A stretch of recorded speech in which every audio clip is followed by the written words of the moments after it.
When it comes to giving money to your kids, most parents make one of two mistakes. They either give too much too early and create dependence, or they wait too long and the money arrives when it matters the least. And honestly, that's the real problem nobody talks about. Because if you think about it, money is usually the most useful when your kids are young adults. That's when they're dealing with college, rent, buying a first home, starting a business, raising children, and trying to build a life from scratch. But instead, a lot of families wait until later in life to pass down wealth, sometimes when their children are already in their 50s or 60s. So the question is, should you give your kids money now or later? And more importantly, how do you make the best decision without hurting their motivation, their values, or your own financial security? Because this is not just a math problem. It's an emotional decision, a family decision, and a strategy decision all rolled into one.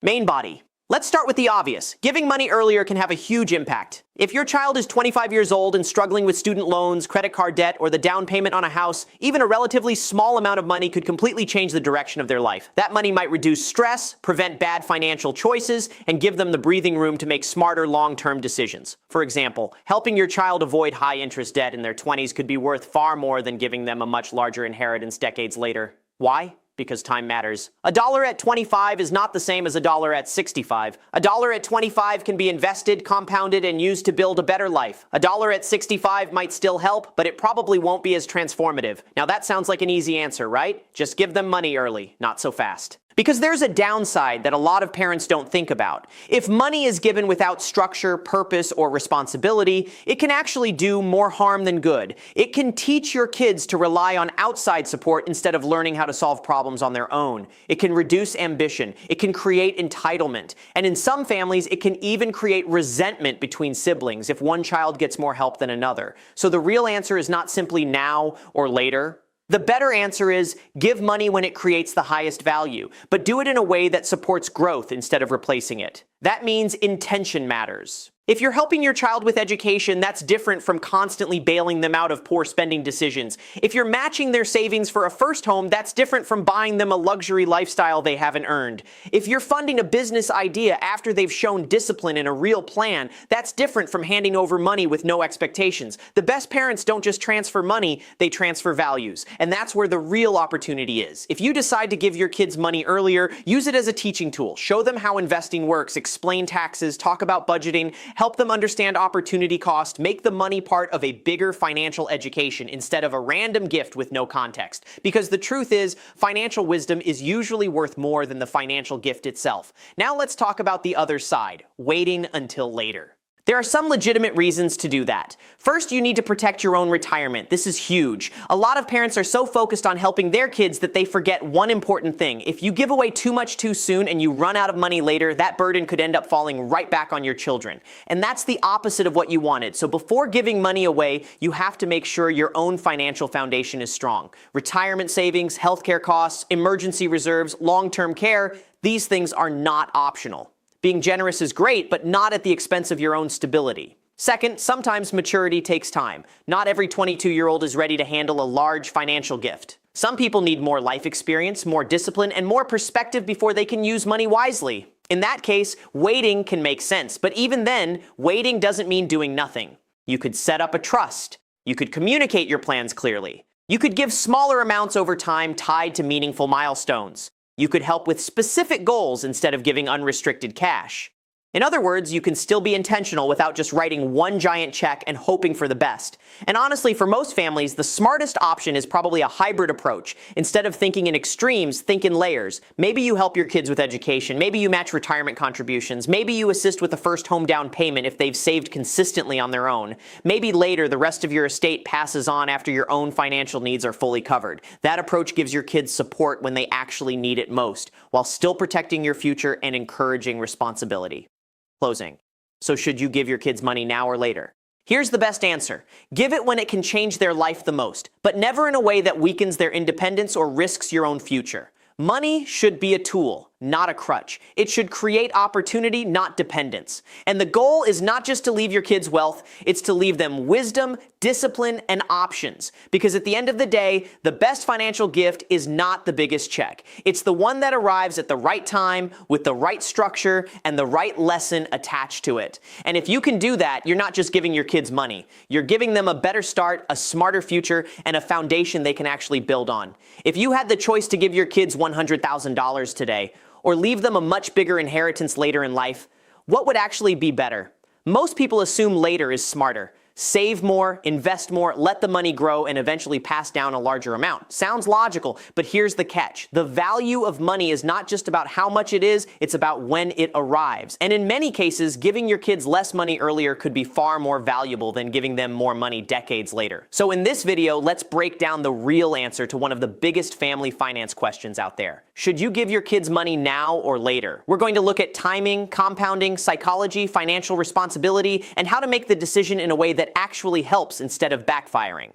Main body. Let's start with the math, because the math is pretty powerful. Imagine your child receives money at age 25 and invests it for 40 years. Even a relatively modest gift, say $20,000, could grow significantly over time depending on returns. The earlier they receive it, the more time they have to use compound growth in their favor. Now compare that to inheriting a larger amount at age 60. Sure, the number might be bigger on paper, but by then they've already lived through their most financially demanding years. They've probably already paid for housing, kids, career changes, debt, and maybe even retirement planning. The money may still help, but its ability to shape the course of their life is dramatically lower. That's why timing can beat size. A smaller financial boost early in life can help your child avoid expensive debt, start investing sooner, build credit, buy into assets earlier, and create stability when it matters most.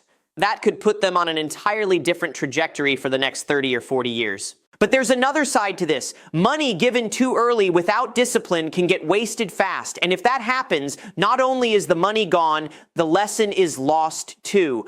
That's why this decision should never be based only on numbers. It should be based on behavior. If your child has shown responsibility, self-control, and a willingness to work hard, then earlier support can be incredibly powerful. But if they're reckless with spending, constantly looking for shortcuts, or treating money like it appears out of nowhere, then handing over a large amount could make things worse. So before deciding when to give money, ask a more important question. Are they financially ready? Because financial readiness is not about age, it's about habits. Do they understand budgeting? Do they avoid lifestyle inflation? Do they save consistently? Do they know how investing works? Can they delay gratification? Do they see money as a tool or as a way to impress people? These questions matter way more than people realize. Now, another factor here is your own financial security. And honestly, this should come first every single time. You should never give away money just because you feel pressured to help your kids immediately. If that compromises your retirement, your healthcare, or your long-term stability, then you're creating a future problem that your family may eventually have to deal with anyway. Your first job is to make sure you're financially independent. That means you can afford your lifestyle, cover emergencies, handle rising healthcare costs, and not become dependent on your kids later. Once that's secure, then you can think strategically about what kind of support makes sense. And this is where a lot of parents should stop thinking in extremes. It doesn't have to be all now or all later. For example, instead of planning one big inheritance at the end, you might choose targeted giving during your lifetime. That could mean helping with tuition, matching retirement account contributions, assisting with a first home purchase, or supporting a business that has a solid plan behind it. Why is this smart? Because targeted giving allows you to see the impact while you're alive. You can watch your child use the money, learn from it, and hopefully grow because of it. You're not just passing down assets, you're shaping outcomes, and there's something powerful about that. Instead of leaving money behind and hoping it gets used well, you get to guide the process. You get to set expectations. You get to teach. You get to correct mistakes early. You get to pass down not just wealth, but judgment. Now let's talk about fairness, because families always get complicated when money enters the conversation.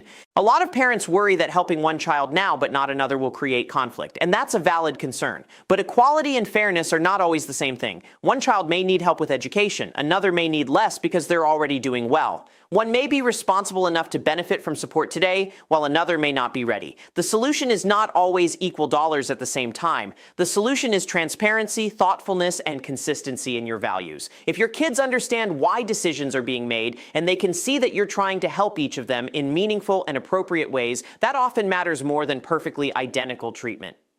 Closing. So, should you give your kids money now or later? If you want the short answer, here it is. Give money when it creates the greatest long-term benefit, but only if your kids are ready and your own finances are secure. In many cases, that means giving at least some of it earlier, when it can reduce struggle, unlock opportunity, and take advantage of time. But it also means being smart enough not to confuse generosity with good planning, because the best family wealth strategy is not wait forever, and it's not give everything now. It's being intentional. Support them without spoiling them. Teach them before funding them. Protect yourself before helping others, and focus on impact, not just the size of the gift, because the goal is bigger than leaving money behind. The goal is to help your kids build a life they can sustain, grow, and eventually pass forward themselves. And when you think about it that way, the right answer becomes a lot clearer. Here's a question that sounds simple, but can completely change a family's financial future. Should you give your kids money now or wait and leave it to them later? At first, this sounds like a personal preference, but it's actually one of the biggest wealth strategy decisions parents will ever make, because giving too early can create bad habits. Giving too late can miss the moment when the money would have mattered most, and doing nothing at all might leave your kids figuring everything out the hard way, even when you had the ability to help. So let's go through how to make the best decision step by step and figure out what actually makes the most sense. Main body. The first thing to understand is this: money has different value at different stages of life. When your kids are younger adults, money can do a lot. It can help pay for education, reduce the need for high-interest loans, cover training, support relocation for a better job, help with childcare, or provide a down payment for a home. In other words, money early on can create leverage. And leverage matters. If your child avoids $20,000 of bad debt in their 20s, that could save them years of financial stress. If they start investing a decade earlier because you help them stabilize their finances, that could massively improve their long-term net worth. If they buy a home earlier or launch a business with a realistic plan, that money might end up creating far more value than the same amount would later in life. So yes, there is a strong case for giving earlier.